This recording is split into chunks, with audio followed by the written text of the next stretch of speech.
तुम लोग को लुसेंट का मैथमेटिक्स इसमें 4-5 चैप्टर अपलोड हो चुका है। ये नया चैप्टर है, साधारण ब्याज सिंपल इंटरेस्ट स्टार्ट करने जा रहे हैं। तो ये देखो, एक्चुअली ये नेतरहाट के लिए एग्ज़ाम जो देता है 6ठा 7वां 8वां में विद्यार्थी सब, सैनिक स्कूल के लिए, भारत सरकार का सैनिक स्कूल है ना, इसमें कंपटीशन होता है बच्चों के लिए। फिर दून स्कूल इंडिया का सबसे टफ सिलेबस है, इसके लिए भी एग्ज़ाम होती है। और इतना ही नहीं, जितना भी ग्रेजुएशन के बाद कंपटीशन है सबके लिए ये मैथमेटिक्स है। तो ये जड़ है, जितना भी चैप्टर है वही चैप्टर आगे जा कर के कंपटीशन के लिए थोड़ा विस्तृत रूप में हो जाता है। तो मुख्य रूप से ये कंपटीशन प्लस बच्चों के कंपटीशन के लिए और बड़ों के कंपटीशन के लिए, दोनों के लिए है। तो साधारण ब्याज, इसमें 4 फार्मूला को जानना, 4 शब्द जानना होगा। मूलधन किसे कहते हैं, ब्याज किसे कहते हैं, साधारण ब्याज, सरल ब्याज, मिश्र धन। इसके बाद वाला चैप्टर है चक्रवृद्धि ब्याज। तो पहले साधारण ब्याज देखो। तो इसका पहला क्वेश्चन है, मूलधन किसे कहते हैं। तो देखना, जिसकी जो भी आमदनी हो इससे अंतर नहीं पड़ता है। महीना समाप्त होने पर रहता है, किसी की आमदनी फिक्स है। मान लो 50,000 रुपया एक महीना में कमाता है, 20 दिन के बाद उसका 50,000 रुपया समाप्त हो जाता है, तो महीना का 10 दिन कैसे चलाएगा। बहुत तरह की आवश्यकताएं जीवन में आती है। किसी के यहाँ लड़की की शादी है तो स्थिति के अनुसार इसको लाख में रुपया चाहिए, अभी उसके पास रुपया नहीं है, खेत नहीं बिक रहा है। या मान लो फिक्स लगाया है बैंक में, फिक्स का टाइम अभी 2 साल बाकी है, स्थिति है शादी करना है। तो बहुत तरह की आवश्यकताएं, किसी को 4 चक्का गाड़ी लेना है, किसी को मकान बनाना है, कृषि कार्य के लिए किसान को भी पैसा चाहिए, इंडस्ट्री खोलने के लिए उद्योग धंधे को पैसा चाहिए। मतलब पैसा ही अर्थव्यवस्था दुनिया को चलाता है। पैसों की व्यवस्था नहीं होगा तो कोई भी काम चलेगा नहीं चलेगा। तो किसी भी आवश्यक कार्य को प्रारंभ करने के लिए किसी व्यक्ति के पास पूंजी की कमी है तो वह किसी दूसरे व्यक्ति से धन लेता है। 50,000 ले, 1 लाख ले या 5,000 ही ले, जैसी आवश्यकता होती है उसके अनुसार उसे रुपया चाहिए। अगर अपने स्रोत से रुपया नहीं हो पाता है, अपने स्रोत से का अर्थ हुआ अपना जो काम कर रहा है, उसको लाख रुपया मान लो है किसी को, और कपड़ा दुकान खोलने के लिए 3 लाख रुपया चाहिए, 1 लाख है तो 2 लाख कहाँ से लाएगा। तो मनुष्य अपनी विभिन्न तरह की आवश्यकताओं को पूरा करने के लिए किसी दूसरे से धन के रूप में रुपया पैसा लेता है। तो धन के रूप में रुपया पैसा भी तो धन है। तो धन के रूप में जो रुपया पैसा लेता है तो उसी धन को असली धन कहते हैं, यानी मूलधन कहते हैं। मूलधन देखो, संधि विच्छेद उसका हम लोग करेंगे। तो ये मूलधन का हो गया तुमको मूल जोड़ धन। मूल का मतलब होता है असली। जैसे मूल रूप से हम लोग इंडियन हैं, है ना। फिर मान लो कोई बिहार का है, कोई पंजाब का है, तो कहेंगे मूल रूप से बिहार के रहने वाले को बिहारी। तो मूल शब्द का अर्थ हुआ असली। तो असली धन कौन सा धन कहलाता है, यानी मूलधन वह धन जो किसी दूसरे से अपनी आवश्यकताओं की पूर्ति करने के लिए अगर हम लोग लेते हैं तो वही धन मूल धन कहलाएगा। असली धन, जिस धन को हमें कुछ समय बाद लौटाना है, तो कोई पैसा किसी को क्यों देगा। तो निश्चित तौर पर मान लो कोई व्यक्ति 5,000 रुपया लेता है, बोला अगले महीना में हमको पे स्केल मिलेगा तो तुमको लौटा देंगे। तो अगले महीना का अर्थ हुआ 1 महीना 30 दिन। तो 1 महीना के लिए कोई व्यक्ति क्यों किसी को अपना धन देगा, अपना मूलधन असली धन नहीं न देगा, उसे इसके एवज में कुछ धन और इसके साथ ही लौटाने वाला, जैसे मान लो ए नाम का व्यक्ति है, बी नाम का व्यक्ति है, ये 5,000 रुपया ए का है, बी उससे 5,000 रुपया मांगता है 1 महीना के लिए, तो बी मांग रहा है उसका ये धन 5,000 रुपया हमको दो, तो इसके बदले में बी को कुछ न कुछ अलग से धन देना ही पड़ेगा, नहीं तो ए बी को क्यों देगा, नहीं देगा। बैंक ही से अगर कोई भी व्यक्ति धन लेगा यानी रुपया लेगा, तो बैंक तो जनता की बैंक है, तो जनता का पैसा उसमें जमा होता है। तो हमारी सरकार अर्थात बैंक किसी को मान लो 5,000 रुपया देगा, तो उसको इसमें थोड़ा सा कुछ धन चाहिए, मान लो 50 रुपया ही क्यों न हो, 50 रुपया ये बोलता है तुम हमको 1 महीना में 5,000 लोगे ना 1 महीना के लिए, तो ये 50 रुपया अलग से कुछ धन जोड़ करके तब हमको लौटाना, तब देंगे 5,000। तो ये 5,000 मूल धन हुआ, असली धन हुआ, जो एक व्यक्ति समस्याग्रस्त होने के कारण दूसरे व्यक्ति से प्राप्त करता है। तो प्राप्त करता है तो हमेशा के लिए नहीं प्राप्त करेगा, हमेशा के लिए दे दिया तो हो गया दान, दे दिया 5,000 रुपया। एक निश्चित समय के लिए देता है और निश्चित समय पूरा हो जाने के बाद उसी 5,000 रुपया को 1 महीना के लिए लो या 1 वर्ष के लिए लो या 6 महीना के लिए, उसके साथ कुछ धन लौटाना होगा। तो जो धन मूल धन के लिए, असली धन के लिए लौटाया जाता है कुछ समय के बाद, उस धन को हम लोग ब्याज कहेंगे। समझ रहा है ना? देखो हम परिभाषा लास्ट में लिखा देंगे, पहले समझते चलो। तो मूलधन वह धन होता है जो एक व्यक्ति के द्वारा दूसरे व्यक्ति से प्राप्त किया जाता है, ताकि एक निश्चित समय के बाद कुछ अलग से धन दे करके जिस व्यक्ति से हम प्राप्त किए हैं उस व्यक्ति को लौटा देंगे, ताकि वो भी खुश होगा। तो चलो कुछ पैसा दिए तो उसके साथ थोड़ा सा पैसा एक निश्चित समय के बाद हमको ऊपर से दे दिया गया, और ऊपर से जो ये अलग से कुछ धन मूलधन के लिए, असली धन के लिए दिया जाता है, उस धन को क्या कहेंगे? ब्याज, इंटरेस्ट। ये दो ठो क्लियर हो गया। इसके बाद अब साधारण ब्याज या सरल ब्याज। साधारण और सरल एक ही शब्द है, पर्यायवाची शब्द है। तो साधारण ब्याज का क्या अर्थ होता है? ये किस टाइप का धन होता है? तो जैसे मान लो ए नाम का व्यक्ति है, 10,000 रुपया देता है किसको? तो ये बी को देता है। तो बी के साथ ये बातचीत हुई है जो तुमको हम 1 साल में, यानी 1 वर्ष बीतने के बाद जो पैसा लौटाएंगे, 1 वर्ष या हो सकता है 1.5 वर्ष के बाद लौटाएंगे, 2 वर्ष के बाद, 5 वर्ष के बाद भी लौटा सकते हैं। तो कुछ टर्म एंड कंडीशन होगा।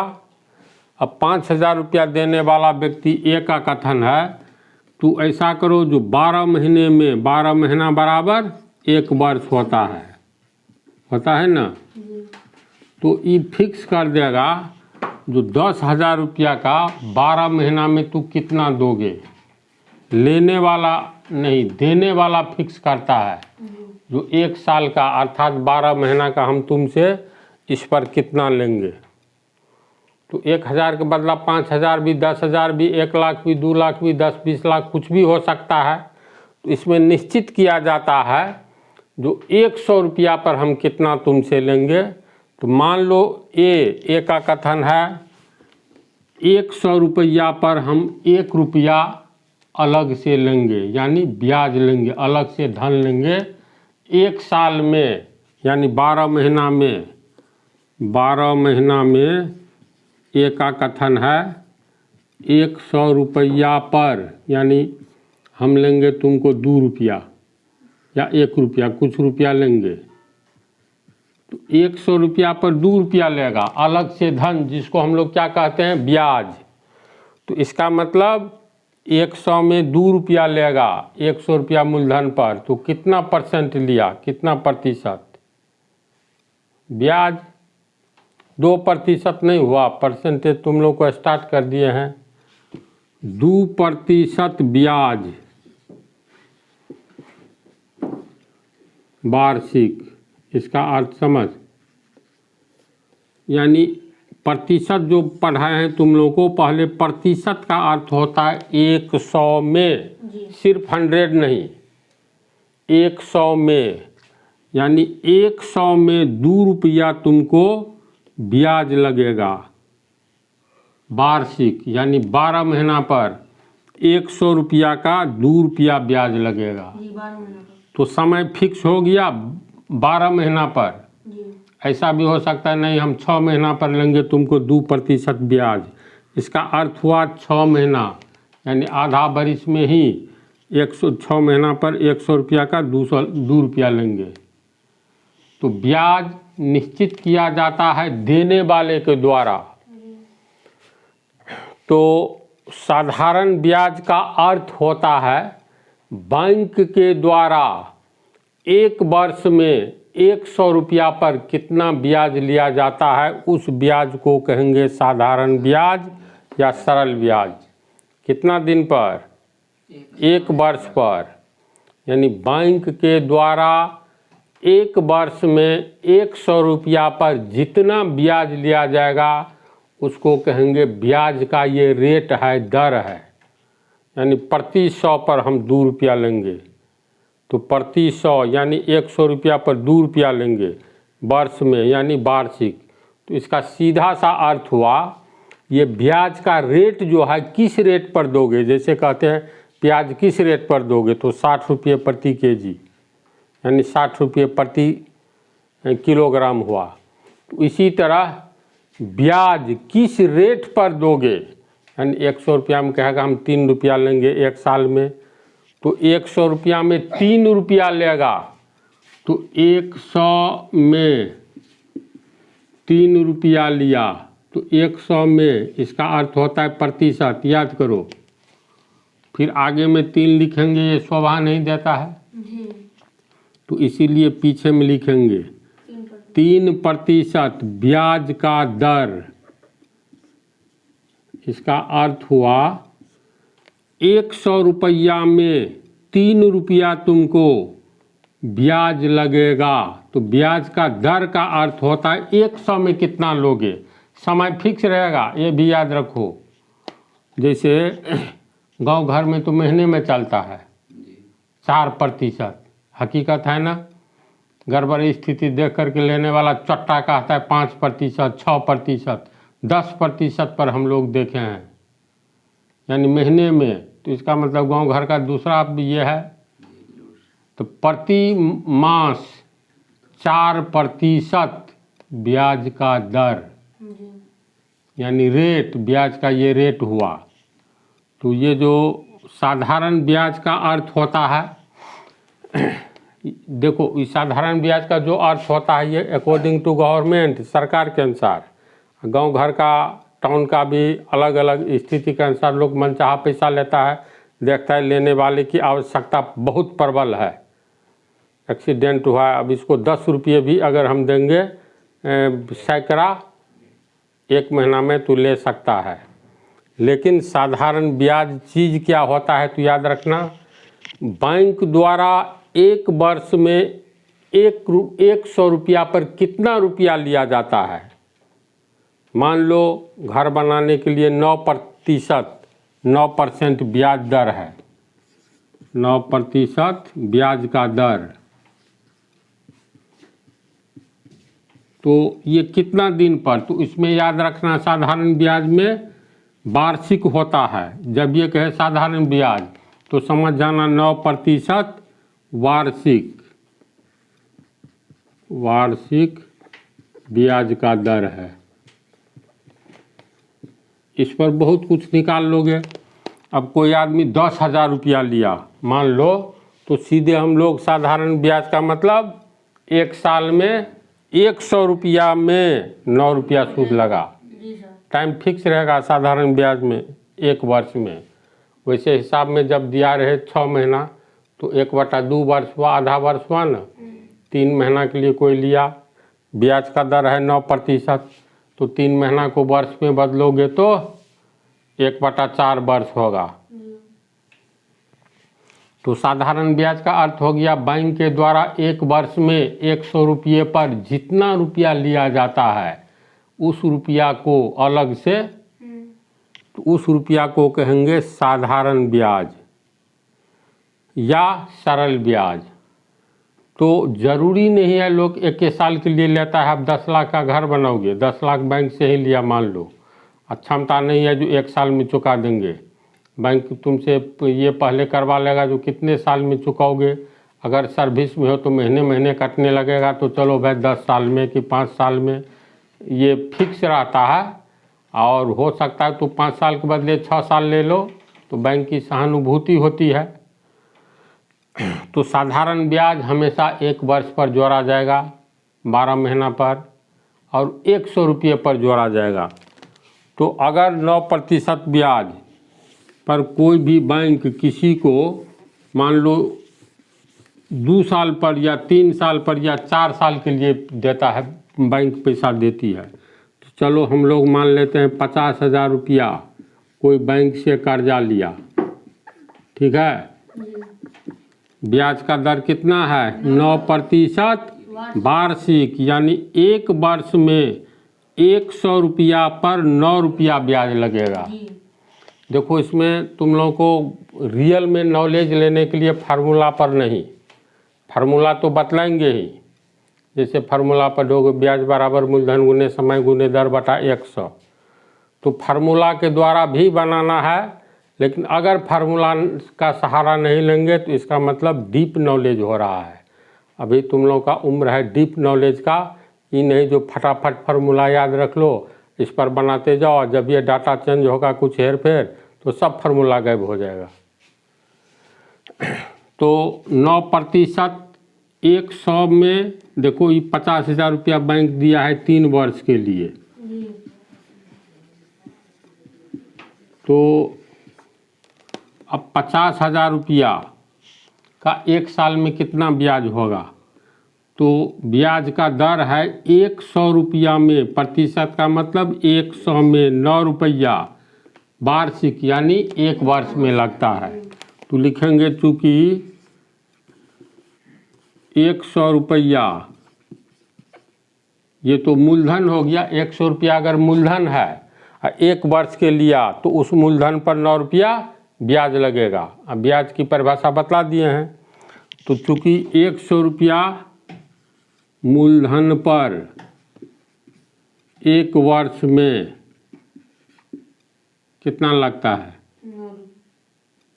हिसाब किताब 10 में कटेगा तुरंत, 10 मान लेते हैं, कोई बात नहीं, 9 पर भी होगा, चलो 10 मान लेते हैं तो काटने में ठीक रहेगा।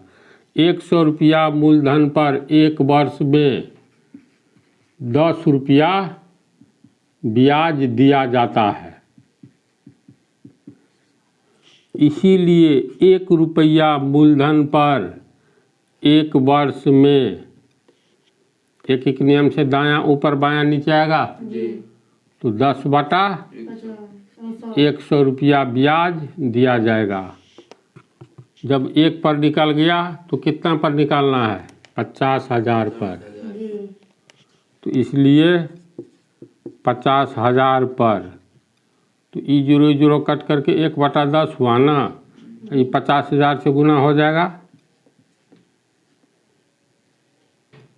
तो ये 0 कट गया तो बच गया 5,000, यानी 5,000 रुपया ब्याज जो है ये बैंक 50,000 का 1 साल में लेगी। कितना? 1 साल में 5,000 ब्याज हुआ, समझ रहा है ना, 3 साल का निकालना है। तो 1 वर्ष में 50,000 मूलधन का ब्याज कितना हो गया? 50,000 का ब्याज